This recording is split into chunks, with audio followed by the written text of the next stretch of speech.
ನಾನು ಡಾಕ್ಟರ್ ವೀಣಾ ಭಟ್, ಶಿವಮೊಗ್ಗ ಜಿಲ್ಲಾ ಪ್ರಸೂತಿ ಹಾಗೂ ಸ್ತ್ರೀರೋಗ ತಜ್ಞರ ಸಂಘದ ಅಧ್ಯಕ್ಷರು ಮತ್ತು ಕಸೋಗಾದ ಸಾರ್ವಜನಿಕ ಅರಿವು ಸಮಿತಿ ಮತ್ತು ಮಹಿಳಾ ದೌರ್ಜನ್ಯ ವಿರೋಧಿ ಸಮಿತಿಯ ಚೇರ್ಪರ್ಸನ್ ಆಗಿರುತ್ತೇನೆ.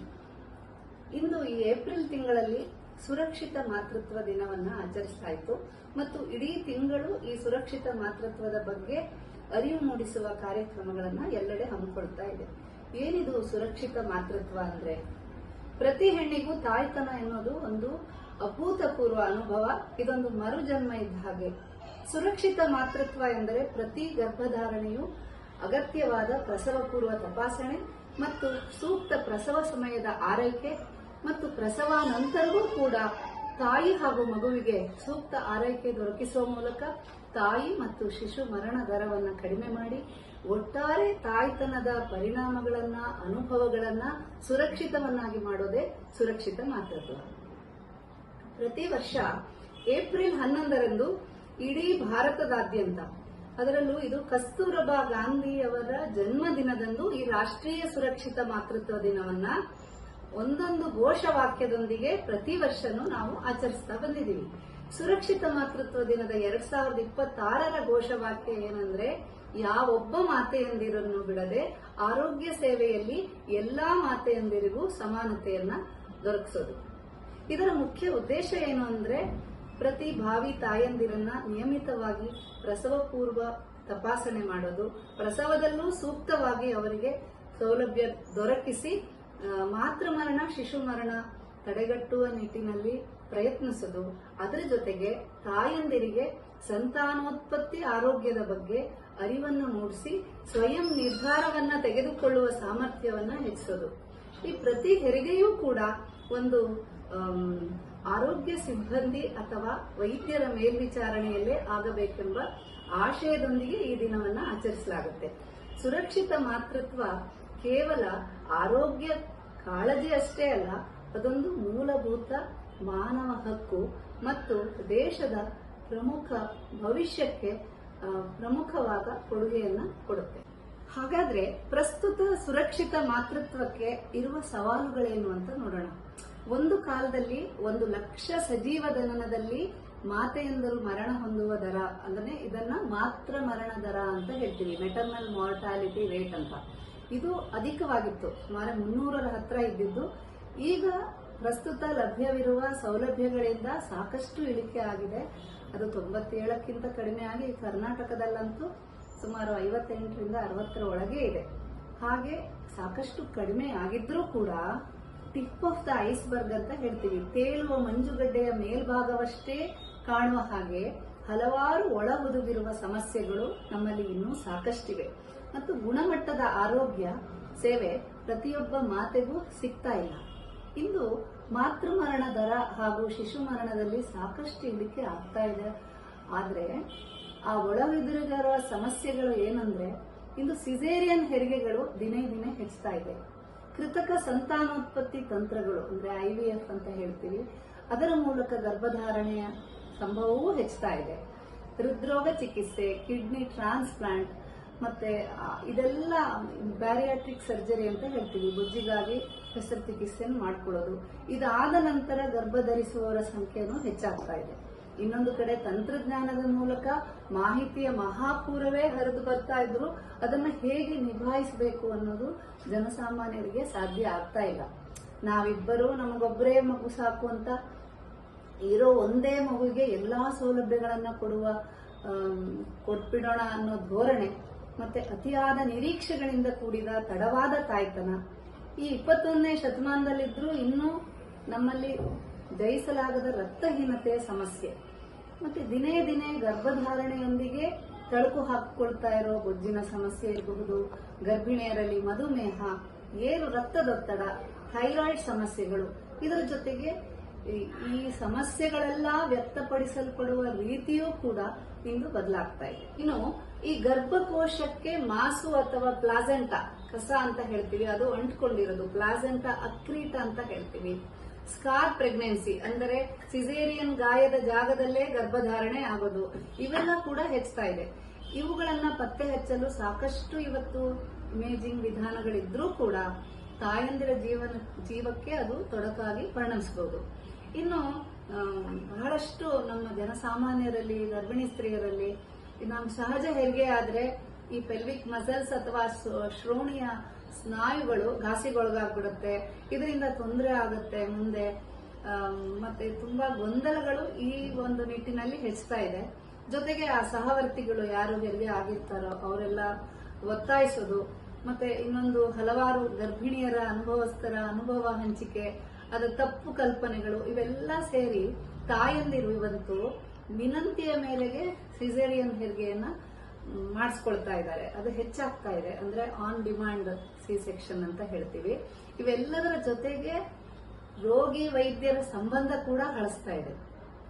ಎಲ್ಲಿ ರೋಗಿಗಳು ಸ್ವಲ್ಪ ಹೆಚ್ಚು ಕಡಿಮೆ ಆದರೆ ದಾವೆ ಹುಡ್ಬಿಡ್ತಾರೋ ಎನ್ನುವ ಆತಂಕ. ಸೊ ಇದೆಲ್ಲ ಸವಾಲುಗಳ ನಡುವೆ ನಾವು ಮಾತೃ ಮರಣ ಮತ್ತೆ ಶಿಶು ಮರಣಗಳನ್ನ ಇನ್ನೂ ಹೇಗೆ ಕಡಿಮೆ ಮಾಡಬಹುದು, ಹೇಗೆ ಸುರಕ್ಷಿತ ತಾಯ್ತನದೆಡೆಗೆ ನಾವು ದಾಪುಗಾಲಿಡಬಹುದು ಅನ್ನೋದನ್ನ ನಾವು ನೋಡೋಣ. ಮೊದಲನೇದಾಗಿ ಹಾಗೂ ಪ್ರಮುಖವಾಗಿ ಉತ್ತಮ ತಾಯ್ತನದ ಫಲಿತಾಂಶ ಕೊಡಲಿಕ್ಕೆ ಸಹಕಾರಿಯಾಗುವುದು ಒಬ್ಬ ತಾಯಿಯಾಗುವವಳು ಅವಳ ಪೂರ್ವಭಾವಿ ಆರೋಗ್ಯದ ಸ್ಥಿತಿಯನ್ನ ಅತ್ಯುತ್ತಮ ರೀತಿಯಲ್ಲಿ ಇಟ್ಕೊಳ್ಳೋದು. ಪ್ರತಿ ಗರ್ಭಧಾರಣೆ ಒಂದು ಅಪೇಕ್ಷಿತ ಸಂಭ್ರಮಾಚರಣೆ ಆಗಬೇಕೇ ಹೊರತು ಆ ಮಗುವನ್ನ ಅಪೇಕ್ಷಿಸುವ ದಂಪತಿಗಳು ಅವಶ್ಯವಾಗಿ ಆಪ್ತ ಸಮಾಲೋಚನೆಗೊಳಗಾಗಬೇಕು. ಅಂದ್ರೆ ಯಾವುದಾದ್ರೂ ಅನುವಂಶೀಯ ಕಾಯಿಲೆಗಳಿದ್ರೆ ಆ ಬಗ್ಗೆ, ಕೌಟುಂಬಿಕ ಆರೋಗ್ಯದ ಬಗ್ಗೆ, ಇವೆಲ್ಲದರ ಬಗ್ಗೆ ಆಪ್ತ ಸಮಾಲೋಚನೆ ನಡೆಸಿ ಹೆಪಟೈಟಿಸ್ ಲಸಿಕೆ ಆಗಿದೆಯಾ, ರೂಬೆಲ್ಲಾ ಲಸಿಕೆ ಆಗಿದೆಯಾ, ಇವೆಲ್ಲದರ ಬಗ್ಗೆ ಮಾಹಿತಿ ತೆಗೆದುಕೊಳ್ಬೇಕು. ಮತ್ತೆ 6 ರಿಂದ 8 ವಾರ ಮೊದಲೇ, ಗರ್ಭಧಾರಣೆಯ ಮೊದಲೇ ಫೋಲಿಕ್ ಆಸಿಡ್ ಮಾತ್ರೆಯನ್ನ 5 ಮಿಲಿಗ್ರಾಂನ ಪ್ರತಿನಿತ್ಯ ಸೇವಿಸಬೇಕು. ರಕ್ತಹೀನತೆ, ಮಧುಮೇಹ, ಏರು ರಕ್ತದೊತ್ತಡ, ಮೂರ್ಛೆ ರೋಗ ಏನಾದ್ರೂ ಇದ್ರೆ, ಅದಕ್ಕೇನಾದ್ರೂ ಮಾತ್ರೆಗಳನ್ನ ಸೇವಿಸ್ತಿದ್ರೆ ಗರ್ಭಧಾರಣೆಯಲ್ಲಿ ಅದು ಸುರಕ್ಷಿತವೋ ಇಲ್ಲವೋ ಎಂಬುದನ್ನ ಖಾತ್ರಿ ಮಾಡಿಕೊಂಡು ಆ ಮಾತ್ರೆಗಳನ್ನ ಬದಲಾಯಿಸಿಕೊಳ್ಬೇಕು. ಹಾಗೂ ಒತ್ತಡ ನಿರ್ವಹಣೆ ಕೂಡ ಮಾಡಿಕೊಂಡು ತಮ್ಮ ಜೀವನ ಶೈಲಿಯನ್ನ ಉತ್ತಮಗೊಳಿಸಿಕೊಂಡು ದೈಹಿಕವಾಗಿ, ಮಾನಸಿಕವಾಗಿ ಗರ್ಭಧಾರಣೆಗೆ ಸಿದ್ಧರಾಗಿರ್ಬೇಕು.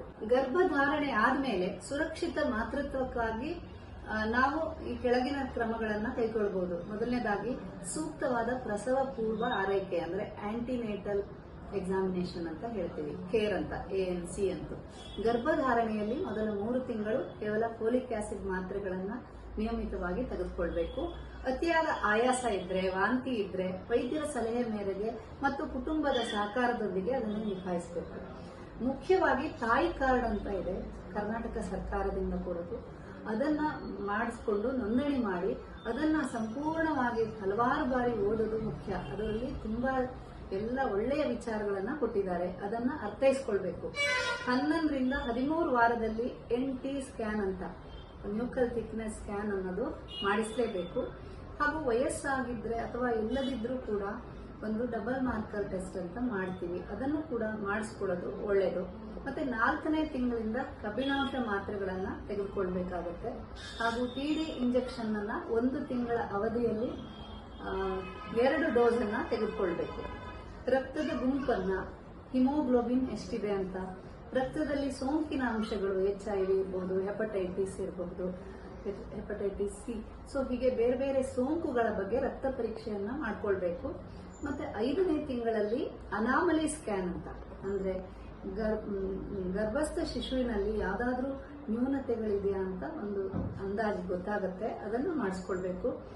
ಫೀಟಲ್ ಇಕೋ, ಟಿಫಾ ಸ್ಕ್ಯಾನ್ ಅಂತೆಲ್ಲ ಸೌಲಭ್ಯಗಳಿದೆ, ಅದನ್ನೆಲ್ಲ ಸರಿಯಾಗಿ ಬಳಕೆ ಮಾಡಿಕೊಂಡು ಮತ್ತೊಮ್ಮೆ 8 ತಿಂಗಳಿಗೆ ಸ್ಕ್ಯಾನಿಂಗ್ ಅನ್ನ ಗ್ರೋತ್ ಅಂದ್ರೆ ಸರಿಯಾಗಿ ಮಗುವಿನ ಬೆಳವಣಿಗೆ ಆಗ್ತಾ ಇದೆಯಾ ಅಂತ ನೋಡ್ಲಿಕ್ಕೆ ಇನ್ನೊಂದು ಸ್ಕ್ಯಾನ್ ಅನ್ನ ಮಾಡಿಸ್ಕೊಳ್ಬೇಕಾಗತ್ತೆ.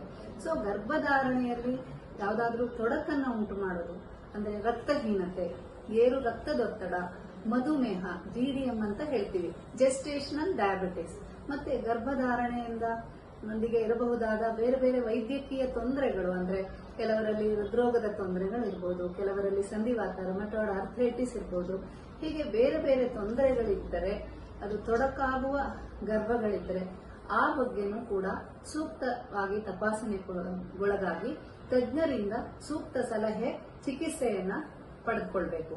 ಇನ್ನು ಗರ್ಭಧಾರಣೆಯಲ್ಲಿ ಅಪಾಯಕರ ಚಿಹ್ನೆಗಳನ್ನು ಅಂತ ಹೇಳ್ತೀವಿ, ಡೇಂಜರ್ ಸಿಗ್ನಲ್ಸ್ ಅಂತ. ಅದನ್ನ ತಾಯಿ ಕಾರ್ಡಲ್ಲೂ ಕೂಡ ಚೆನ್ನಾಗಿ ನಮೂದಿಸಿದ್ದಾರೆ. ಅದು ಪ್ರತಿಯೊಬ್ಬ ಗರ್ಭಿಣಿಯರಿಗೂ ಕುಟುಂಬದವರಿಗೂ ಗೊತ್ತಿರಬೇಕು. ಅಂದ್ರೆ ಮಗುವಿನ ಚಲನೆ ಕಡಿಮೆ ಆದ್ರೆ, ಏನಾದ್ರೂ ತೀವ್ರತರವಾದ ತಲೆನೋವು, ಕಣ್ಣು ಮಂಜಾಗೋದು, ವಾಂತಿ ಆಗೋದು, ಮೇಲ್ಹೊಟ್ಟೆ ನೋವು ಬರೋದು, ಯೋನಿಯಿಂದ ರಕ್ತಸ್ರಾವ ಅಂದ್ರೆ ಹೆರಿಗೆಗೂ ಮೊದಲು ಇನ್ನು ತಿಂಗಳು ಆಗದೆ ಇದ್ದಾಗ, 9 ತಿಂಗಳು ತುಂಬದೇ ಇದ್ದು ಗರ್ಭಜಲ ಸೋರುತ್ತಾ ಇದ್ರೆ, ಅಕಾಲಿಕ ಹೆರಿಗೆ ನೋವು ಅಂದ್ರೆ ಅವಧಿಗೂ ಮುನ್ನ 9 ತಿಂಗಳ ಮೊದಲೇ ಹೆರಿಗೆ ನೋವು ಆರಂಭವಾದ್ರೆ, ಇವೆಲ್ಲವೂ ಕೂಡ ತಕ್ಷಣವೇ ಇವೆಲ್ಲ ಎಚ್ಚರಿಕೆಯ ಚಿಹ್ನೆಗಳು ಅಂದ್ಕೊಂಡು ತಜ್ಞರ ವೈದ್ಯರನ್ನ ಭೇಟಿ ಮಾಡಲೇಬೇಕು. ಇನ್ನು ಪ್ರಸವದ ಸಮಯದಲ್ಲಿ ಪ್ರತಿ ಹೆರಿಗೆಯು ಆಸ್ಪತ್ರೆಯಲ್ಲೇ ಆಗಬೇಕು, ವೈದ್ಯರ ಅಥವಾ ತಜ್ಞರ ಮೇಲ್ವಿಚಾರಣೆಯಲ್ಲಿ. ಮತ್ತೆ ಹೆರಿಗೆ ಸಮಯದಲ್ಲಿ ಸೂಕ್ತ ಸ್ವಚ್ಛತಾ ಕ್ರಮಗಳನ್ನ, ಸೋಂಕು ನಿರೋಧಕ್ಕೆ ಸಾರ್ವತ್ರಿಕ ಕ್ರಮಗಳನ್ನ ತೆಗೆದುಕೊಳ್ಳಬೇಕು. ಮತ್ತು ಹೆರಿಗೆಯಲ್ಲಿ ರಕ್ತಸ್ರಾವದ ಬಗ್ಗೆ ಕಾಳಜಿ ವಹಿಸಿ ಸೂಕ್ತ ಕ್ರಮಗಳನ್ನ, ಪ್ರಸವಾನಂತರದ ರಕ್ತಸ್ರಾವದ ಬಗ್ಗೆ ಬಹಳಷ್ಟು ಕಾಳಜಿಯನ್ನ ವಹಿಸಿ ಹೆರಿಗೆ ಆದ ತಕ್ಷಣವೇ ಸ್ತನ್ಯಪಾನ ಮಾಡಿಸಬೇಕು. ಆರೋಗ್ಯವಂತ ಶಿಶು ತಾಯಿ ಇದ್ದಾಗ ಹೆರಿಗೆಯನ್ನ ಇನ್ನು ಹೊಕ್ಕಳ ಬಳ್ಳಿಯನ್ನ ಕತ್ತರಿಸುವ ಮೊದಲೇ ಕೂಡ ಎದೆ ಹಾಲನ್ನು ಕೊಡುವ ಅಭ್ಯಾಸ ಬಹಳ ಒಳ್ಳೆಯದು. ಇಲ್ಲ ಯಾವುದೇ ಶಸ್ತ್ರಚಿಕಿತ್ಸೆ ಆದರೂ ಕೂಡ, ಸಿಸೇರಿಯನ್ ಆದರೂ ಕೂಡ 1 ಗಂಟೆಯ ಒಳಗಾಗಿ ಸ್ತನ್ಯಪಾನಕ್ಕೆ ಮುಂದಾಗಬೇಕು. ಯಾಕಂದ್ರೆ ಹೆರಿಗೆಯ ನಂತರ ಮಗು ಅತ್ಯಂತ ಚುರುಕಾಗಿರುತ್ತೆ. ನಂತರದ ಸ್ತನ್ಯಪಾನದ ಯಶಸ್ಸಿಗೆ ಅದು ತೊಡಕುಂಟಾಗಿ ಮಾಡುತ್ತೆ, ತಡವಾಗಿ ಸ್ತನ್ಯಪಾನ ಮಾಡಿಸಿದ್ರೆ. ಸೊ ಪ್ರಸವದ ನಂತರ ಕೂಡ ಸೂಕ್ತ ಕಾಳಜಿಯನ್ನ ತೆಗೆದುಕೊಳ್ಳಬೇಕು. ಸಂತಾನ ನಿಯಂತ್ರಣ ಕ್ರಮಗಳನ್ನ ಅನುಸರಿಸಬೇಕು. 2 ಮಗುವಿನ ನಡುವೆ ಕನಿಷ್ಠ 2 ರಿಂದ 3 ವರ್ಷ ಅಂತರ ಇಟ್ಕೊಳ್ಬೇಕು. ಅಕಸ್ಮಾತ್ ಏನಾದರೂ ಹೆರಿಗೆಯ ನಂತರವೇ PPIUCD ಅಂತೀವಿ, ಕಾಪರ್ಟಿ ಅಂತಹ ಉಪಕರಣಗಳನ್ನ ಅಳವಡಿಸಿಕೊಳ್ಳಲು ವೈದ್ಯರ ಹತ್ರ ಮೊದಲೇ ಚರ್ಚೆ ಮಾಡಿರಬೇಕು. ಹೆರಿಗೆಯ ನಂತರವೂ ಕೂಡ ಕಬ್ಬಿಣಾಂಶ, ಕ್ಯಾಲ್ಸಿಯಂ ಮಾತ್ರೆಗಳನ್ನ ಕನಿಷ್ಠ 6 ತಿಂಗಳಿಂದ 1 ವರ್ಷದವರೆಗೂ ತೆಗೆದುಕೊಳ್ಳಬೇಕು. ಬಾಣಂತಿಯೂ ಕೂಡ ಸೂಕ್ತ ಕಬ್ಬಿಣಾಂಶಯುಕ್ತ ಪೋಷಕಾಂಶ ಆಹಾರಗಳನ್ನ, ಸೊಪ್ಪು, ತರಕಾರಿ ಇವುಗಳನ್ನ ಚೆನ್ನಾಗಿ ಸೇವಿಸಿ, ಆಗ ತಾಯಿ ಏನ್ ತಗೊಳ್ತಾಳೋ ಮಗುವಿಗೂ ಕೂಡ ಅದು ಎದೆ ಹಾಲಿನಲ್ಲಿ ಬರುತ್ತೆ.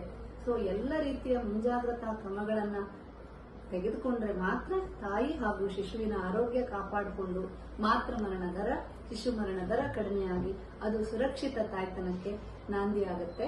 ಮತ್ತು ಸರ್ಕಾರದಲ್ಲೂ ಕೂಡ ಈ ನಿಟ್ಟಿನಲ್ಲಿ ಹಲವಾರು ಯೋಜನೆಗಳಿವೆ. ಜನನಿ ಸುರಕ್ಷಾ ಯೋಜನೆ ಇರಬಹುದು, ಮಾತೃ ವಂದನಾ ಯೋಜನೆ ಇರಬಹುದು, ಪ್ರಧಾನಮಂತ್ರಿ ಸುರಕ್ಷಿತ ಮಾತೃತ್ವ ಯೋಜನೆ, ಹೀಗೆ ಎಷ್ಟೆಲ್ಲ ಯೋಜನೆಗಳು ಸರ್ಕಾರದಿಂದ ದೊರಕ್ತಾ ಇದೆ. ಇದು ಪ್ರತಿಯೊಬ್ಬ ಮಾತೆಯರಿಗೂ ಕೂಡ ಸೂಕ್ತವಾಗಿ ತಲುಪಿ ಮಾತೃ ಮರಣ ದರ, ಶಿಶು ಮರಣ ದರ ಎರಡನ್ನೂ ತಡೆಗಟ್ಟಿ ಸುರಕ್ಷಿತ ಮಾತೃತ್ವದಿಂದ ಅದು ಇಡೀ ಒಂದು ಭವಿಷ್ಯಕ್ಕೆ ಒಂದು ಒಳ್ಳೆಯ ಹೂಡಿಕೆ ಆಗುತ್ತೆ. ನಮಸ್ಕಾರ.